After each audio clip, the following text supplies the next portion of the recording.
গল্পের নাম জানালার পাশে ভালোবাসা। অভাব যখন ঘুরে আসে, ভালোবাসা তখন জানালার দিকে বাইর হইয়া যায়। বাস্তবতার নিরেসে লেখা গল্প। রুহির এখন একটা অভ্যাস হয়ে গেছে, প্রতিদিন বিকেলে জানালার ধারে বসে থাকা। সেখানে বসে সে বাইরের রাস্তায় চলা মানুষগুলো দেখে। কেউ যাচ্ছে বাজারে, কেউ কাজে, কেউ বা শুধু হাঁটতে বেরিয়েছে। কিন্তু রুহির দৃষ্টি এক জায়গায় আটকে থাকে না। সে যেন কাউকে খোঁজে, হয়তো নিজেকে। ওর সামনে রাখা চায়ের কাপ ঠান্ডা হয়ে গেছে। কাপের চারপাশে চায়ের দাগ, যেমন ওদের সম্পর্কেও লেগে গেছে কষ্টের দাগ। পেছনে বসে আছে সোহান। সে একটা পুরনো ডায়েরির পাতায় কিছু লেখার চেষ্টা করছে, কিন্তু কলম চলছে না, যেমন তার জীবনও থেমে গেছে। আজকে 3 মাস হলো সোহান চাকরি খুঁজে খুঁজে ক্লান্ত। যত ইন্টারভিউ দেয়, ততই প্রত্যাখ্যান আসে। বয়স, অভিজ্ঞতা, মার্কেট, অজুহাত যেন শেষ নেই। আর রুহি, সে কিছু বলে না। শুধু দিন গোনে, কবে বাসার ভাড়া মিটবে, কবে ফ্রিজে খাবার আবার থাকবে, কবে সোহানের চোখে আবার আশার আলো দেখা যাবে। তারা একদিন ঠিক করেছিল, ভালোবাসা থাকলে সব চলবে। কিন্তু এখন প্রশ্ন আসে, ভালোবাসা কি চালের কেজি মেটায়? 5 বছর আগের কথা। রুহি আর সোহানের প্রেমটা ছিল কল্পনার মতো সুন্দর। একটা শীতের সকালে ওদের প্রথম দেখা।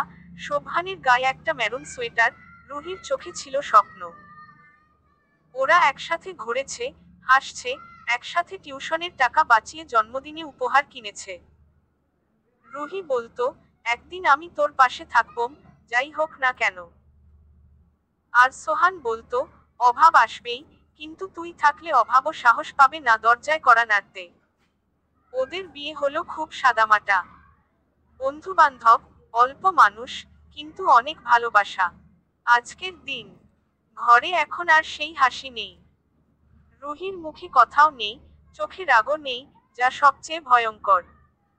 ভালোবাসার জায়গায় এসে জমেছে ক্লান্তি।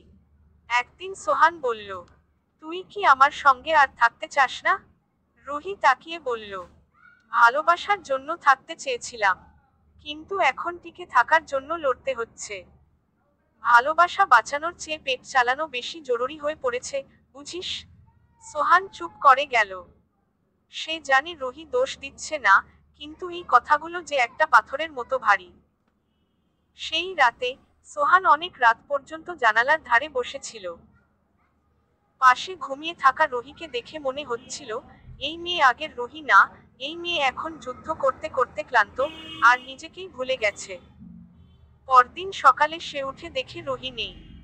বিছানায় একটা চিঠি। আমি জানি তুই আমাকে ভালোবাসিস, কিন্তু আমার মনে হয় আমি তোর লড়াইয়ের বোঝা হয়েছি। তোর ওপর ভর করে আর হাঁটতে পারছি না। আমি জানালার দিকে হাঁটছি, কারণ দরজার পাশে এখন শুধু অভাব দাঁড়িয়ে।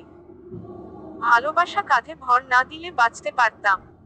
তোর ভালোবাসা আমি ফেরত রেখে গেলাম। 7 বছর পর। সোহান এখন ছোট একটা বইয়ের দোকান চালায়। মাঝে মাঝে পুরনো বইয়ের ভাঁজে রুহির স্মৃতি গন্ধ হয়ে বেরিয়ে আসে। একদিন একটা অচেনা নাম্বার থেকে ফোন আসে। হ্যালো, আমি রুহি বলছি। তুমি কি একদিন আমার সঙ্গে দেখা করতে পারো? সোহান অনেকক্ষণ চুপ করে থাকে, তারপর বলে, ঠিক আছে। ওরা দেখা করে এক ক্যাফেতে। রুহির চোখে চশমা, চুলে পাক ধরেছে, পাশে একটা মেয়ে, ওর মেয়ে, 6 বছর বয়স।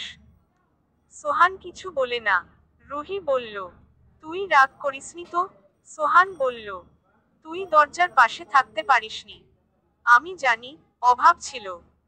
রুহি কাঁদতে কাঁদতে বলল, আমি এখনো জানালা খুললে তোকে খুঁজি, জানালার পাশে বসে ভেবেছি হাজারবার, যদি ফিরে যেতাম। সোহান একটা বই এগিয়ে দিল। তার নিজের লেখা, নাম, জানালার পাশে ভালোবাসা। রুহি পাতা উল্টে দেখল, শেষ পাতায় লেখা, ভালোবাসা কখনো চলে যায় না। সে জানালার পাশে বসে থাকে, অপেক্ষায়, যদি কেউ কখনো দরজা খুলে ফেরে। বন্ধুরা, এই গল্পটা যদি হৃদয় বাজে, তাহলে চ্যানেলটা সাবস্ক্রাইব করে পাশে থাকো। কারণ বাস্তব জীবনের এই না বলা গল্পগুলো তোমাদের জন্যই বলি।